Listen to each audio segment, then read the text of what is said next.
Sa gitna ng maulan na panahon, doble kahid na raw ang DPWH at mga kontraktor nito para mapabilis ang pagtapos sa flood control projects sa Metro Manila. Nakatutok si Dante Perelio. Dahil sa mabilis na pagbahang nagdulot ng matinding traffic, marami na naman ang stranded kagabi.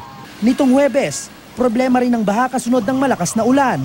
At isa raw sa mga dahilan ng mabilis na pagbaha, ang mismong flood control project pa ng Department of Public Works and Highway o DPWH.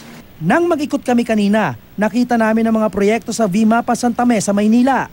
Ang magkabilang linya, butas ang sidewalk. Nagpapalit kasi ng mas malaking culvert o drainage pipes.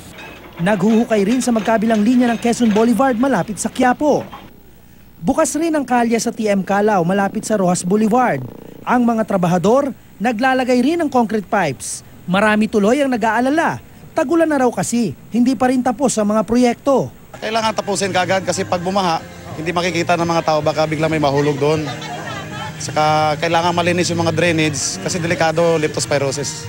Dapat talagang immediate needs na bibigyan niya ng gobyerno ng pansin kasi kinakailangan ng tao.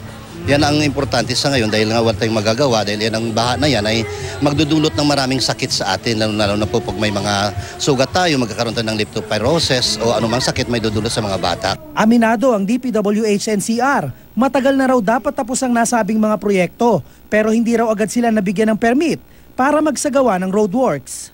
In fact, gustong-gusto namin magtrabaho nung summer eh. Nga lang, hindi kami nabigyan ng permit para makapagtrabaho kagad. May mga reason, traffic, isa pang na-mention yung dahil mag-e-election. No? Sa napuntahan namin, ilan lang ang gumagawa. Kailangan pong tapusin yung ginagawang hukay para yung hindi parang ma-stuck yung tubig sa mga kanalgan po. Sabi ng DPWH, pinulong na nito ang contractors para tapusin na ang mga proyekto sa lalong madaling panahon. Bukas nga raw, simula na ang full blast operation, kaya daragdagan na raw ang mga tao, materyales at equipment. Majority ay nag-commit na tatapusin by end of July. Some of them tatapusin by end of August. At merong mangilan-ngilan na may iwan, siguro September or mid-October. At ito'y tututukan natin para mabantayan natin yung nai-commit nila kung saan yung date na dapat tapusin nila yung proyekto.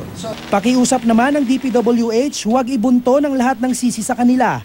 Lalo't hindi raw lahat ng flood control project ay hawak nila, kundi ng local government. Dante Perelio, Nakatutok, 24 Oras.